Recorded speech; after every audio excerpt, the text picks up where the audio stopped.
Hey guys, welcome back to Project Bodybuilding. Let me tell you, I have been dreading this comparison. It's why I've put it off until now when I could have done it as early as this summer. These two gentlemen we'll be comparing today couldn't be more different. This is as close to apples and oranges you can get. And on top of that, you guys are very divided when it comes to these competitors. You read the title, you saw the thumbnail, you know that today we are comparing Andrew Jacked and Nick Walker. This one's going to be extremely hard to decide, and that's why I've been dreading this just a little. These guys are totally the opposite of each other. We have the second coming of Flex Wheeler, the literal Mona Lisa of bodybuilding, going up against the guy who is literally called the Mutant. So I have a feeling this is going to be more subjective than my other comparisons, and I'm sure the comment section will be oh so tame. But why am I even doing this? Didn't these two guys just square off a couple months ago? Yes, Nick Walker just beat Andrew recently at this year's Arnold Classic in March. But Andrew Jacked brought his best version after that show. We were all saying that the Arnold version of his was phenomenal. However, his Texas Pro win this August proved to be an even better version for Andrew. So let's see how that version stacks up against Nick Walker's Arnold Classic version and compare these two head to head. If you guys like these videos, go ahead and hit the like button, that's what it's for, and go ahead and hit that subscribe button too. We've got just days to go before the Olympia, and I'll be doing a few more comparison videos before we get there, so if you want to see those, subscribe.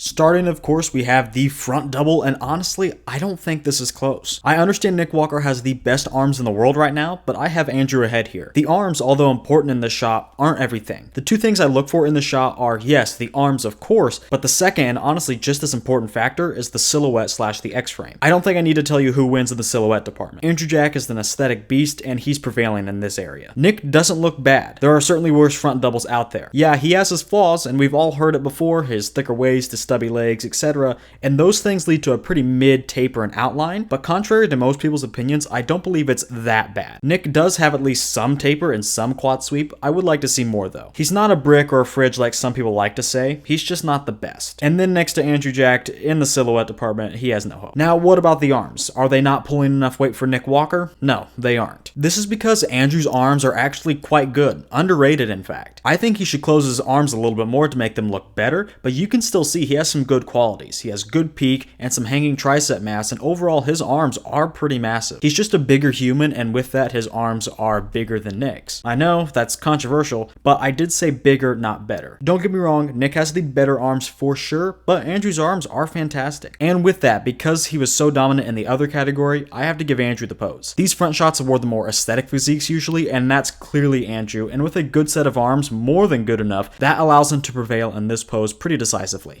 This next pose is an open and shut case. I didn't even put Nick on the slide. Nick has one of the worst front lat spreads out there currently, while Andrew has maybe one of the best. If you've seen Nick, you know what I'm talking about. He didn't even hit it in his individual routine, which is a big reason it's not even on here. He knows it's not a strong pose, but Andrew's is. His lats are terrific, the phenomenal abs make a great appearance here, and the chest is rippling with detail, and the quads have some good sweep and detail as well. Going forward, I do want to see more sweep on the quads, especially on that left smaller quad, but again, this shot isn't even contested. The side chest should be a pose where Nick Walker claps back easily. Honestly though, Andrew Jack is putting up a good fight. So much so in fact, I think he may win the upper body on this pose. Andrew's pecs stick out further and have more detail. Nick's pecs are flat here and don't sport any deep striations. The arm and delt could probably also go to Andrew. It's kind of close here because Nick is bringing a ton of mass in both the delt and arm, but Andrew's making up for it with some bubbly round muscle bellies. You can take your pick. Do you want a little more hard granite muscle, or do you want that 3D look? As of right now, I kind of prefer the latter, and I like Andrew more in the arm and delt. Going downstairs, this is where Andrew completely falls off. He does have some good separation between glute, quad, and ham, but the hamstring drop is abysmal. We'll see this more in the back poses, but if Andrew needs to grow anything on his physique specifically, it's his hamstrings. We'll see this more in the back poses, but if Andrew needs to grow anything on his physique specifically, it's his hamstrings. There's no balance there, he's heavily quad dominant, and because of that, he loses the side leg. Nick is in better condition, he's harder, and he's got a much better balance between quad and ham. And as we'll see in his back poses, his hamstrings are absolutely incredible, and we can already begin to see it here in this pose. Now I know I talk about Andrew's upper body a lot here, and on paper that should be a little more important than the lower body, but I still don't believe it's enough for him to win here. I know it doesn't make a whole lot of sense, but I'm confident in saying judges would not give this one to Andrew over Nick. While you go muscle by muscle, Andrew may win several areas, including the chest, but that overall thickness from the side and the muscularity throughout the physique are areas that go to Nick Walker. Walker. The side chest is kind of like the most muscular in that regard. We want to see a lot of thickness from top to bottom and from the side angle. Nick is doing a better job at just being the most muscular individual. When you look at this pose as a whole and not just on a body part per body part basis, I do think Nick wins easily. Overall though, I think taking into account the body part per body part breakdown and also the pose as a whole for both these guys, I only give this one to Nick Walker narrowly and mainly on the basis of being more densely muscled. If you disagree though, don't worry, Andrew's going to do well on the other side pose.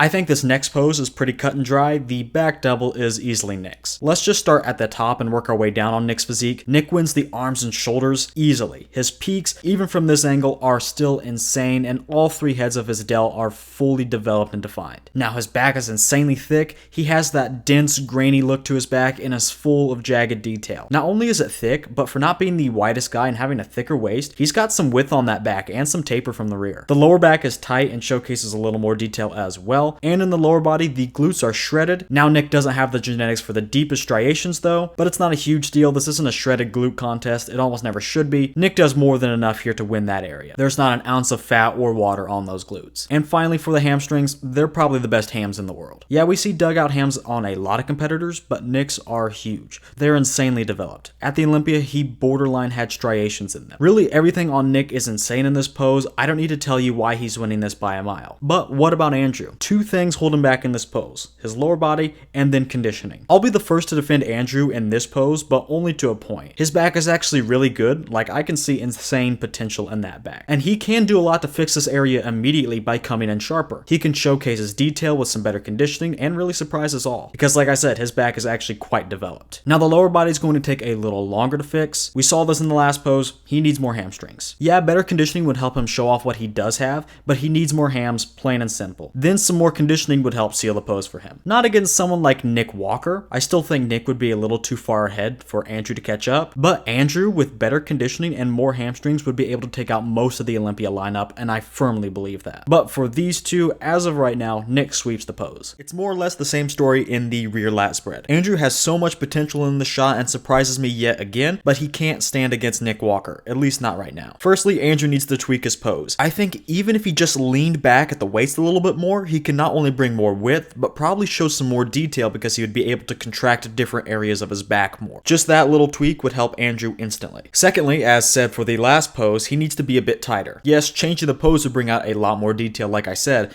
but just being sharper would bring out more detail too, and not just in the back, but in those glutes and weaker hamstrings too. And finally, as I also said in the last pose, he just needs to grow, and not even really his back. The hamstrings need more development, infinitely more than the back. If he just changed his pose and came in a little bit sharper, he could just about win this pose, even with the weaker hams. And if he does improve those hams, he can honestly win both back poses against the majority of the Olympia lineup. Andrew is a big dude and is wide as hell, and that makes for a good lat spread. He's already bringing a ton of width naturally. He's just a little unpolished right now. Nick, on the other hand, again brings a complete pose from head to toe. Yeah, he is probably a little more narrow, but that's just the nature of the beast when going up against someone who is 6'2". Andrew is just structurally wider. I think with his better execution though, Nick edges him out in terms of taper, which in my opinion does make up for a little loss of width. What really seals the deal in the shot though is how thick Nick's back is. Again, Andrew could be detailed too, but as of right now, Nick is harder and is sporting that granite muscle look yet again. The lower body is also no contest, but we really don't need to go over that again. Nick takes this one pretty easily for now, but Andrew could really transform both of his back shots very, very quickly and be a force to be reckoned with. I told you Andrew would get his revenge in the second side shot, but in order to do so, I do have to break my rules here. Yes, I've said multiple times, turning to the front too much in the side tricep pose automatically marks you down in my comparisons. That isn't just my rule, the IFBB has said the same thing now, even about Andrew Jacked specifically. As you guys saw in the criteria video, we want to see these guys hit the side tricep pose from the side. So the way Andrew's hitting his side tricep pose was basically a variation of the ab and thigh, but instead of the arms being down, he's showing off his tricep and has his arms down. Guys transition into this pose all the time, and transitioning into it is fine. However, it's called side tricep for a reason. We want to see their bodies from the side. We want to see the side leg again. The side leg gets judged in two poses, the side chest and the side tricep. So as unbelievable, of course, because Andrew has an amazing ab and thigh, but as unbelievable as his side tricep pose he was hitting looks, it's not what we want to see and not what we're judging in the side tricep. We need to see that side leg, and we want to see these guys in the side tricep. Again, this is something I talked to Andrew about backstage, and we worked on hitting that pose as well backstage. He hits it because obviously it plays to his strengths. He still needs to get that side leg better and the conditioning and everything else with the side leg better. But it's still a good pose for him when he hits the actual side tricep. So usually I'd knock anyone down that does what Andrew is doing here, and Nick is also pretty good in the side try, so I'd probably just give it to Nick. But it's not just anyone that's turning to the side like this, it's Andrew Jacked. This is easily the best version of this variation I've seen. I'm not saying he has the best side try of all time, definitely not, but for all the bodybuilders I've seen hit this specific variation of the side tricep pose, Andrew is by far the best. This pose is perfect. The pecs are jutting out, they look so thick here and are rippling with detail. The delt is also huge, round, and striated. Even the tricep, which he is wanting to downplay a little bit with the way he's hitting the shot, is still looking quite respectable. It's not the most thickly developed, but we can see a good horseshoe on that arm. Going down the physique, we can see his abs are yet again phenomenal on top of a tight, sunken midsection. And finally, the quads are looking massive here and even sport some nice feathering. There really isn't a flaw with this pose. Simple as that. It's perfect. But the side tricep is a mandatory, and it's not being done correctly. Taking that into account, let's take a look at Nick. He's hitting a traditional side try from the side. However, I hope he goes back to how he was hitting it in the 2021 Arnold at the Olympia, you know, the Dorian Yates way. I love that execution. I think it helps athletes showcase more thickness instead of doing the same foot stance from the side chest, but I digress. Now, we can't compare apples to apples here. We can't look at Nick's side leg, then Andrew's side leg, or this muscle from the side, and then so on, because they're just hitting different poses. So when looking at Nick's, let's just think of this pose in a vacuum. Does it wow you more than Andrew's? Because really all we can do is compare them against themselves, because one is hitting a traditional side try and the other is hitting some more artistic variation kind of mixed with an abs and thighs. So with that said, let's take a look at the different areas of Nick's physique. I think Nick's side leg is hella impressive. He's got that grainy look and is bringing tons of lines in those quads. His abs are also phenomenal. I actually like them better than Andrew's here. I think the separation between Nick's abs is deeper and his midsection is just as tight. The pecs on Nick are too flat. We kind of saw this in the side chest where his pecs were just surprisingly shallow. His delt looks okay, but it doesn't necessarily jump out at me. And lastly, the only thing that we can really compare head to head is the tricep. And yeah, Nick Walker wins that area pretty easily. So after taking a look at Nick's pose, yeah, I like it. It's a solid pose. But like I said, Andrew's pose is a 10 out of 10, while Nick is more like an 8 to an 8.5 out of 10. It's more than solid, but I was floored by Andrew's pose. And really, if you think about it, even if you take a point off of Andrew's pose for doing it wrong, I still think he wins. It's not like he's turning so much to the front that we can't see his tricep. We still can. Honestly, we can see a little bit more of his tricep than Nick's. So yeah, this kind of goes against my rules and the IFBB judging criteria, but I think Andrew's pose is so good, I have to give it to him in this comparison. Now in this pose, Andrew gets to fully show off his abs and quads in all of their glory and easily wins this pose. Now I do want to be fair to Nick Walker, I'm actually a pretty big fan of his pose. In fact, I think it is one of the better abs and thighs out there today. Some of you are going to flat out turn the video off from this point, but hear me out. Deeply separated abs, check. Abs with a nice amount of mass and chunkiness to them, the good type of chunkiness, check. Quads? A check overall for mass and killer detail. I would like to see a little bit more sweep though. And taper, not a strong one, but still, a check. What doesn't Nick have in this shot? His waist isn't the smallest, sure, but he's got some really developed abs and his taper is far from the worst. And the major gripe people have with Nick Walker, the lack of quad sweeps, while not completely unfounded, is perhaps overblown. At least with this angle. Be honest, do you think that they're lacking? Maybe to counteract his waist, but that's the fault of his waist, not his quad sweeps. I think they're more than decent. So with the lower body not being as bad as everyone thinks, and a good set of abs, I think it's clear why I think Nick has a solid pose with this one. We all know he had no chance of winning this one, however. Yes, the Mona Lisa of bodybuilding is running, sprinting away with this one, in fact. Andrew Jacked may have some of the best abdominals of all time. Again, he's just like Flex Wheeler in that regard. His abs also have that good type of chunkiness to them, and they're round and bubbly just like the rest of his physique. His taper also beats Nick, that kind of goes without saying. Andrew's legs are also really holding up in this shot. This shot is usually a foregone conclusion for Andrew, just on the basis of his abs, but his legs are helping him win the pose too. He even gave us two versions to look at and they were both so good I put them both up. We can begin to see some feathering in the quads in the left photo. I do prefer that one by the way. And in the rightmost photo, he's showing off his sweeps more. Again, like the front double and lat spread, he does have solid sweeps, but I want to see even more just to make this pose even more cartoonish. And he also could balance out his leg because again, that left quad is smaller than the right. Either photo wins the shot though. Andrew Jacked will go down in history with this pose, I'm calling it.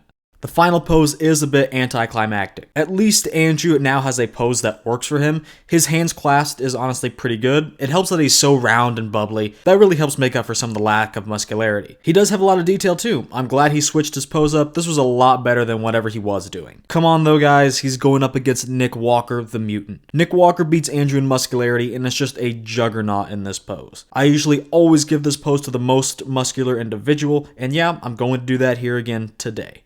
To no one's surprise, these guys were so close and they ended up tying in this comparison. Andrew won the front shots, the side try, and the abs and thighs. Nick won the side chest, the back poses, and the most muscular. Don't put too much stock into the actual score though, because literally every pose besides the back shots and maybe the front lat spread could have gone differently depending on the criteria most important to you and what you prefer in a physique. A lot of arguments could have been made for the losers of the different poses, arguing for them winning. There were a lot of coin flips, and I imagine that's how it's going to be on stage. I have to pick a winner though. I didn't do this comparison for nothing, and I am in fact choosing Nick Walker as the winner today. The main thing that led me to this conclusion overall was the completeness of Nick Walker. I don't think anyone will disagree that Nick is the better bodybuilder. He's more complete, comes in better condition, at least currently, and is more muscular. I don't necessarily think Nick has the better physique. I do think Andrew's aesthetics pull him ahead there, but this is the Open Olympia we're talking about. I believe Nick is more equipped to handle the criteria that is demanded of open class bodybuilders. Also, I felt that any pose Nick did lose was not by that big of a margin, except maybe the front lat spread. I can't say the same for Andrew, who lost the back poses by a considerable margin, and the most muscular was also won by Nick, at least somewhat convincingly. Not to mention, Andrew shouldn't have even won the side tricep if we're being 100% honest. I'm not going back on it. I still think Andrew's pose is phenomenal, but let's be honest. Will the judges be so kind to Andrew, who is doing the pose wrong? I don't think so. Now Nick is the better bodybuilder, but will that be awarded on the Olympia stage? And that thought led me to the second smaller conclusion that convinced me to choose Nick, and that was the precedent that has been set and would have to be set by pushing Nick back. Let's say the Olympia does reward more aesthetic physiques. Andrew and Samson would probably place ahead of Nick, and he'd probably end up in 5th. That just doesn't sound right to me, however. Not to mention, at that rate, Derek would probably beat Hottie because Derek has a prettier physique. Long story short, I think the only way they choose Andrew over Nick is if we get a considerable shakeup in the Olympia top 5 to 6. Is it possible? Absolutely. We're already kind of moving into a new massive class era, but I don't anticipate a major shakeup like that all at once. What I think is more likely is Samson moving up because he already beat Nick once and has more bodybuilding qualities than Andrew, but other than that, top 3, now top 4, everyone's going to remain intact. Maybe not in that order, but the top 3 names, Hottie Chupin, Derek Lunsford, and Nick Walker, will all be in the top 4 again, with Samson being added. Anything is possible though, including Andrew beating Nick Walker. But with Nick Walker being the better bodybuilder and already being top 3 in the world, I still think that Nick Walker will come out on top. And that's going to do it for today's video. This was actually quite a contentious one, so go ahead and leave a comment down below with your thoughts on this comparison. While you're on your way down there, go ahead and hit the like button as well. Hell, the subscribe button is right there too, so go ahead and subscribe to the channel so you don't miss a comparison. Subscribing and turning on notifications will also notify you as to when I go live for my Olympia Watch Party live streams. I'll be streaming on and off all Olympia weekend, and the best way to stay up to date as to when I'll go live is to subscribe. With all that said, thank you so much for watching, and I'll see you guys in the next video.